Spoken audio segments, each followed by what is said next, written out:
Assalamualaikum warahmatullahi wabarakatuh. Saya Ujang Salsori, mahasiswa profesi nurse dari Serikat Sukabumi. Kali ini saya akan melakukan asuhan keperawatan pada Tuan A dengan diagnosa fraktur femur dextra. Bagaimana perawatannya? Kita simak video berikut.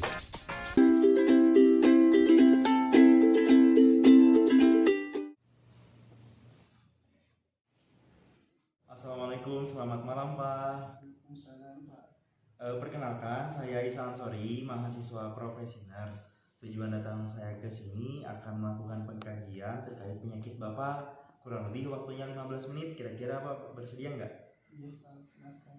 Kalau bersedia, saya akan persiapkan alat terlebih dahulu ya Pak. Bapak boleh tunggu di sini. Iya Pak. Baik Bapak, saya akan persiapkan alat terlebih dahulu ya Pak. Sama Kak.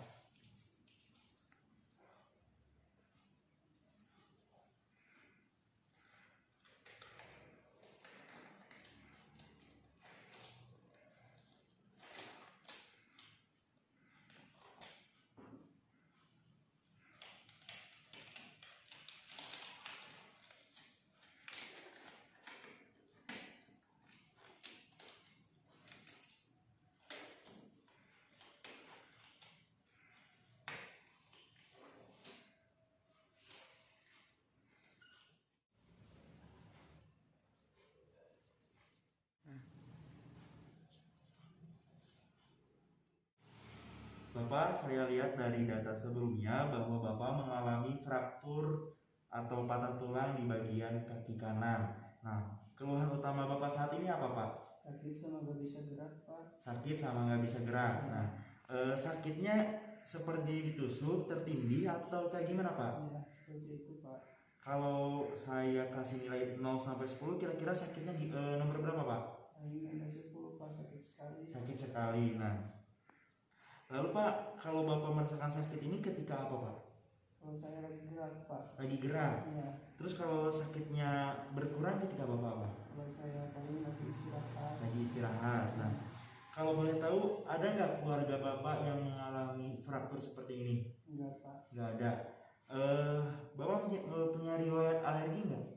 Alergi makan ataupun cuaca? Enggak Pak. Nggak ada. Iya. Di Bapak punya riwayat penyakit keturunan nggak? Enggak Pak. Seperti penyakit hipertensi, asma? Enggak. Di keluarga nggak ada? Enggak ada. Ya udah, saya akan lakukan pemeriksaan fisik dulu ya Pak. Iya Pak.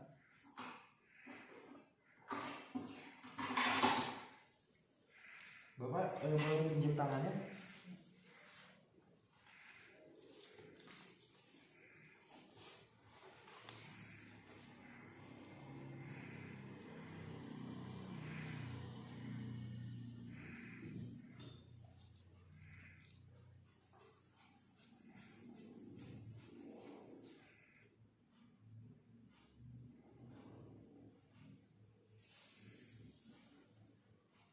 Darah Bapak 120/80, masih dalam batas normal.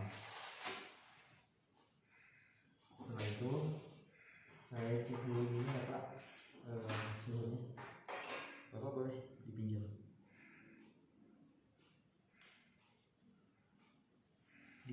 Nah, seperti ini. Lalu hitung nadi dan pernapasan.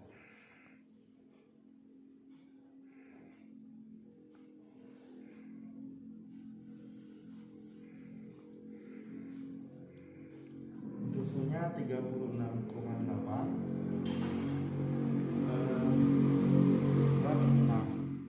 Bapak, nanti saya akan melakukan pemeriksaan dari mulai ujung kepala sampai dengan ujung kaki untuk mengetahui apakah ada kelainan atau keluhan dari Bapak.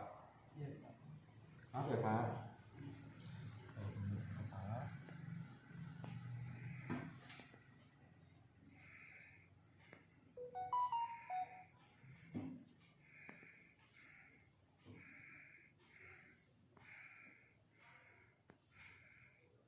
Coba Bapak buka mulutnya, julurkan lidahnya Pak.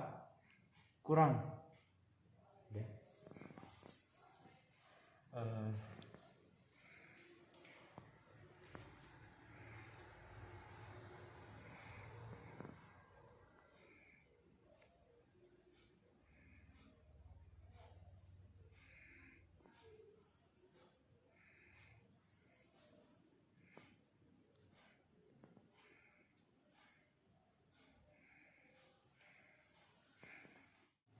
Pak, dadanya akan saya tutup dulu untuk mengetahui apakah dalam kondisi normal atau tidak. Bapak, kalau perutnya ditekan nyeri nggak? Nyeri Pak. Nyeri. Coba. Bapak bisa duduk nggak? Bisa. Bisa. Boleh bantu. Oke Pak.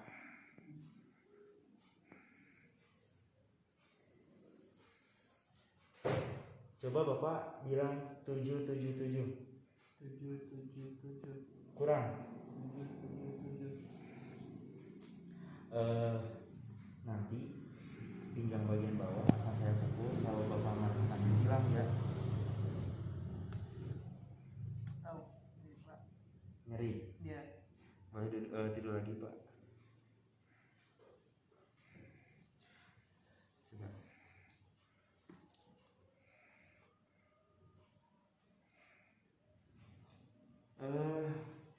Maaf ya Pak, dibuka dulu untuk mengetahui kondisi kaki yang sebelumnya.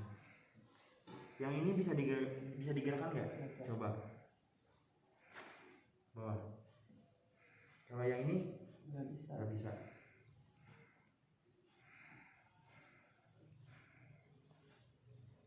Ada sensasi ini nggak Pak? Geli? Iya ada Pak. Ada. Kalau yang ini Ada. nggak ada. Coba pinjam.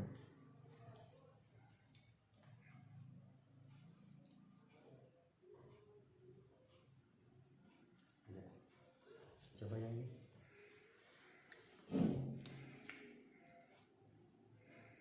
Dilemesin Pak.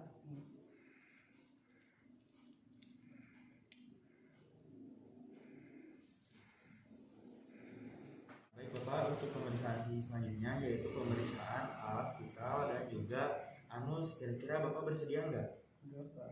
Tidak bersedia. Iya. Baik, kalau tidak bersedia, coba boleh Bapak sebutkan kira-kira ada kelainan nggak seputar anus ataupun alat kelamin? Tidak ada Pak. Tidak ada. Baik, kalau tidak ada, saya ingin mengkaji tentang data biologisnya ya Pak. Sebelum masuk rumah sakit, Bapak makan berapa kali? Kalau di rumah seperti biasa makan 3 kali sehari Pak. 3 kali sehari. Nah, selama di rumah sakit 2 kali sehari. 2 kali sehari. Iya. Kalau selama di rumah sakit makannya dibantu atau mandiri? Iya dibantu. Dibantu. Susah bergerak Pak. Oh, susah bergerak. Nah, kalau minumnya Pak Sama. dibantu juga. Iya. Kalau untuk ini Pak, kebutuhan eliminasi baik itu kencing ataupun berak, BAB dan DAPA, kira-kira sebelum masuk rumah sakit berapa kali? Kalau di rumah saya 2 kali sampai 3 kali sehari Pak. BAB. Iya. Kalau BAK Sama. sama. Kalau selama di rumah sakit gimana Pak? Untuk saat ini baru 1 kali Pak. Selama dirawat baru 1 kali BAB. Susah Pak. Susah. Untuk ini Pak, istirahat, pola istirahat Bapak sebelum masuk rumah sakit, tidur malam berapa jam? Kurang lebih 8 jam seperti normalnya Pak. 8 jam. Iya. Terus kalau selama di rumah sakit tidur malamnya berapa jam? Ya bisa seperti kadang-kadang Pak. Kadang-kadang normal, kadang-kadang juga enggak. Enggak. Kalau tidur siangnya Pak? Tidur siang saya Selama di rumah biasa sebelum sakit? ya sebenarnya dari jam 1 aja Pak. Dari jam 1. Kalau di rumah sakit pernah tidur siang nggak? Atau bahkan ada kesulitan? Jarang Pak karena saya sering sakit kaki jadi susah tidur juga. Susah tidur juga ya. Nah yang terakhir Pak, untuk personal hygiene-nya, mandi sebelum sakit berapa kali Pak? 3 kali sehari. 3 kali. sehari. 3 atau 2 kali sehari. Kalau di sini? Di sini saya paling bisa dibantu. Dibantu. Satu kali. Ya, dari sehari Pak. kalau gosok gigi? Gigi juga sama. Sama. Keramas? Kami juga sama Pak. Pak, untuk kebutuhan psikologis dan juga spiritualnya, kira-kira selama sakit Bapak merasa terganggu nggak? Saya terganggu Pak. Terganggu. Kalau sholat susah karena susah gerak. Susah gerak. Ya. Terus? Biasanya susah. Susah. Nah, mungkin selama Bapak sebelum sakit Bapak aktif di kegiatan masyarakat nggak seperti gotong royong, pengajian, aktif? Untuk itu saya akan ambilkan dulu hasil pemeriksaan laboratorium untuk mengetahui apakah daerah fraktur ini sudah dalam posisi yang tepat atau ada kelainan. Kalau begitu saya pamit dulu ya Pak untuk melihat hasil laboratoriumnya. Bapak, mungkin nanti untuk implementasinya saya akan mencoba membantu Bapak untuk memenuhi kebutuhan spiritual, lalu kebutuhan eliminasi dan juga gerak aktif dan gerak pasif.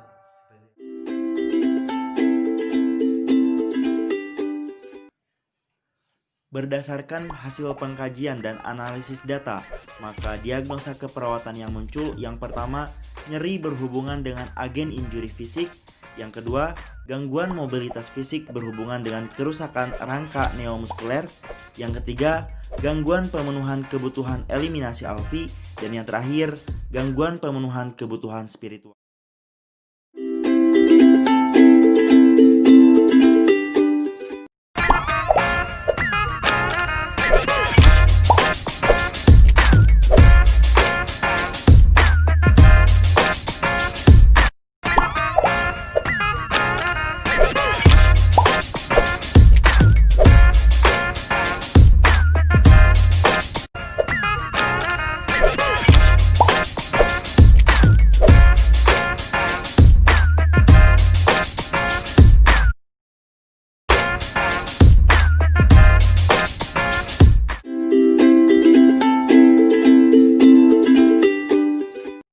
Baik Bapak, karena di sini Bapak sedang mengalami fraktur atau patah tulang di kaki kanan. Tadi Bapak mengatakan bahwa keluhan utama itu Bapak nyeri dan juga sulit bergerak, seperti itu Pak. Nah mungkin untuk mengatasi nyerinya, kita atasi dulu nyeri secara nafas. Di sini saya sudah siapkan guli-guli yang berisi air hangat. Nanti bagian nyerinya dikompres dengan air hangat, seperti itu Pak. Kalau boleh tahu nyerinya di bawah mana Pak? Di sebelah sini. Yaudah saya kompres dengan lili ya Pak. Dikompres sampai pasien mengatakan nyeri berkurang. Nah Pak, sambil menunggu rasa efektivitasnya, kita latih Pak. Karena Bapak tadi sulit bergerak. Kalau tubuh jarang digerakkan dalam waktu yang lama, itu akan mengalami kekakuan. Untuk itu mari kita latihan gerak supaya Bapak tidak larut dalam kesakitan seperti ini Pak. Bapak bersedia? Kalau begitu selitnya kita buka dulu ya Pak. Nah karena Bapak sulit atau nyeri ketika bergerak, saya akan lakukan round pasif, artinya latihan gerak. Yang pertama ini dulu Pak, supaya Bapak tidak kaku tubuhnya, Bapak boleh latihan seperti ini. Seperti ini selama 3 kali dalam 1 gerakan. 2, 3. Setelah itu ke bagian telapak kaki. 1, diginin Pak. 2, selama 3 kali. Nah sekarang yang ini Pak, karena Bapaknya sedang nyeri, mau gak mau Pak harus dilatih supaya cepat pulih. Kalau tidak ini boleh digerakkan dulu Jangan digerakkan dulu Pak. Seperti ini, coba yang ini latih, yang sakitnya latih. Kalau Bapak merasakan nyeri, boleh tarik nafas dalam Pak. Terus tumitnya Pak, nah dilatih ya Pak. Nah begitupun anggota tubuh bagian atas. Kalau tangan Bapak bisa latih seperti ini. Jadi ini. Lalu membuka, menutup, sama ini juga Pak. Ekstensi, fleksi, ekstensi, abduksi dan juga aduksi, seperti itu Pak. Nah untuk latihan gerak, Bapak bisa lakukan 3 kali sehari. Ingat ya, 3 kali sehari supaya Bapak cepat pulih. Nah dalam 1 kali latihan 3 kali gerakan Pak, seperti tadi. Yang ini tiga kali baru pindah ke sini. Itu paham Pak? Nah, untuk tindakannya mungkin sudah selesai Pak dari awal sampai akhir. Kita dulu Pak sambil menunggu ini karena Bapak nyeri di kompres. Berhubung tadi juga Bapak mengatakan bahwa Bapak selama dirawat di rumah sakit baru BAB 1 kali. Nah, untuk itu saya akan melakukan yang pertama, membantu memenuhi kebutuhan dasar eliminasi Bapak. Nah, metode yang akan saya lakukan yaitu Pak, itu merangsang supaya Bapak ada mulus untuk BAB. Bagaimana, bersedia nggak Pak? Kalau bersedia, kita selimutnya kita ganti dulu dengan selimut mandi.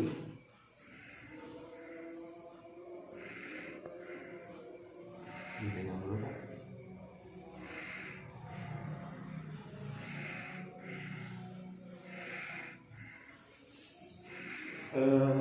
Buka pakaian bawahnya dibantu atau sendiri? Dibantu. Ya Pak.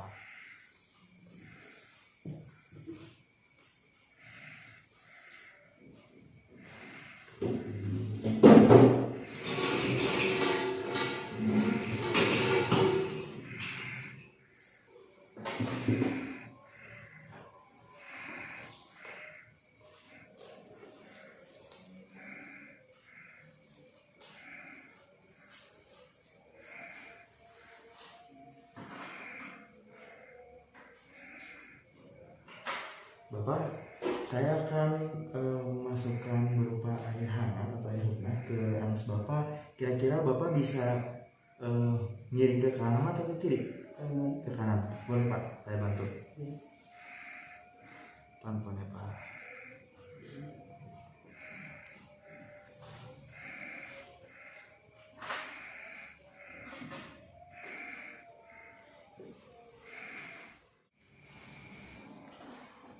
Bapak, saya akan mulai memasukkan cairannya ke anus Bapak. Nanti Bapak bisa tarik nafas biar lebih relaksasi. Iya Pak. Bismillahirrahmanirrahim.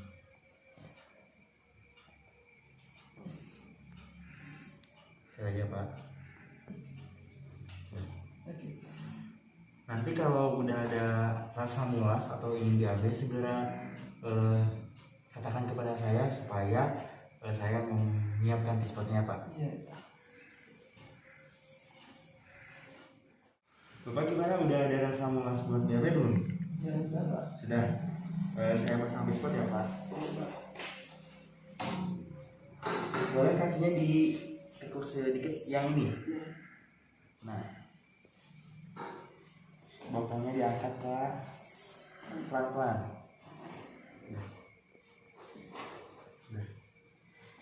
Silakan Bapak BAB sampai merasa lega. Setelah itu kalau beres, Bapak boleh bilang ke saya untuk membersihkan.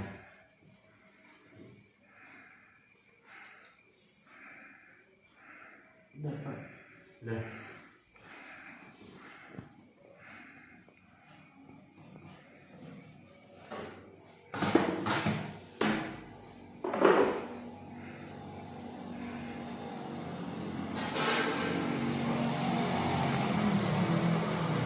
Maaf ya Pak, saya bersihkan.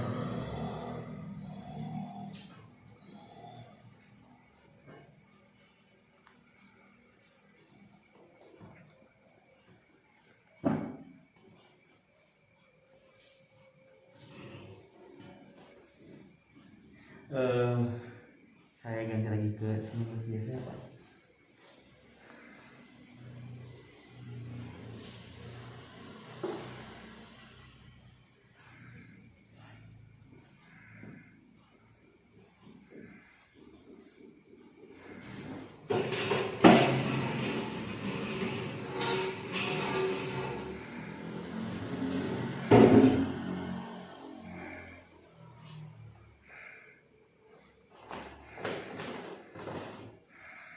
Nah Bapak, tindakan membantu memenuhi kebutuhan eliminasinya sudah selesai. Bagaimana perasaan Bapak setelah Bapak bisa BAB? Alhamdulillah sudah lega Pak. Sudah lega. Baik kalau Bapak, kalau begitu sekarang sudah tiba waktunya sholat Isya. Kira-kira Bapak bisa nggak untuk memenuhi kebutuhan spiritualnya seperti mulai dari berwudu sampai dengan sholat? Iya, mau Pak. Dibantu? Iya. Baik, kalau begitu saya persiapkan dulu ya Pak.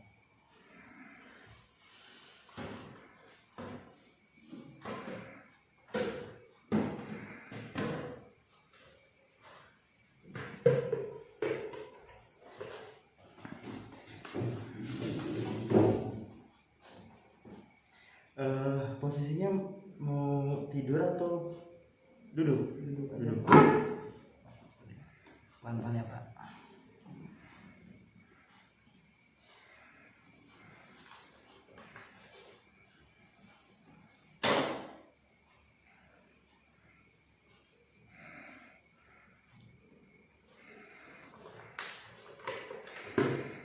Silahkan Bapak, Bu, ini airnya sudah siap. Mulai ke sini.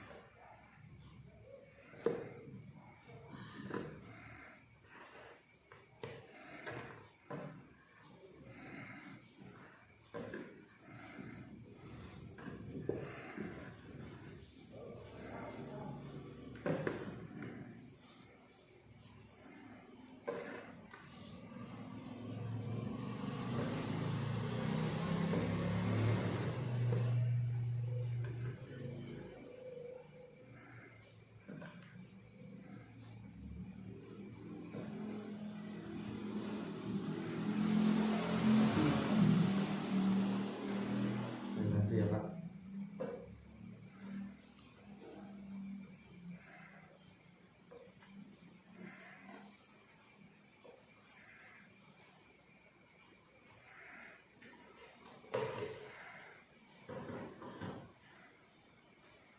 Sudah selesai Pak, sekarang Bapak bisa sholat dulu ya Pak.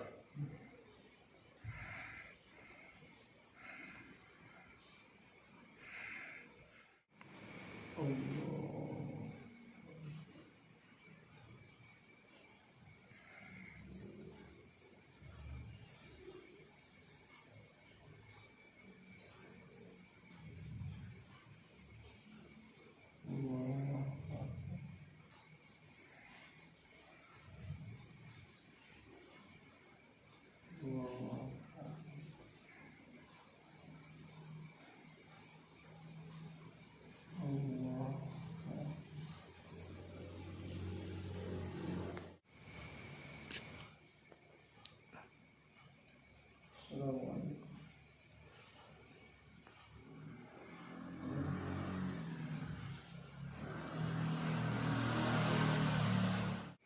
Bagaimana Bapak, sudah selesai sholatnya? Udah Pak. Bagaimana perasaan Bapak setelah melakukan tindakan mulai dari saya bantu YAB, terus kebutuhan spiritual, juga ngompres, dan juga latihan gerak, kira-kira perasaan Bapak gimana? Juga enak Pak. Lebih baik. Iya. Baik, kalau begitu Bapak bisa lakukan apa yang tadi saya ajarkan, dan juga nanti bisa dibantu oleh keluarga supaya Bapak bisa cepat pulih. Nah, kalau begitu saya pamit permisi, mungkin nanti 30 menit atau 1 jam yang akan datang saya akan kembali lagi ke sini untuk mengetahui kondisi Bapak selanjutnya. Kalau begitu saya pamit permisi ya Pak. Assalamualaikum warahmatullahi wabarakatuh.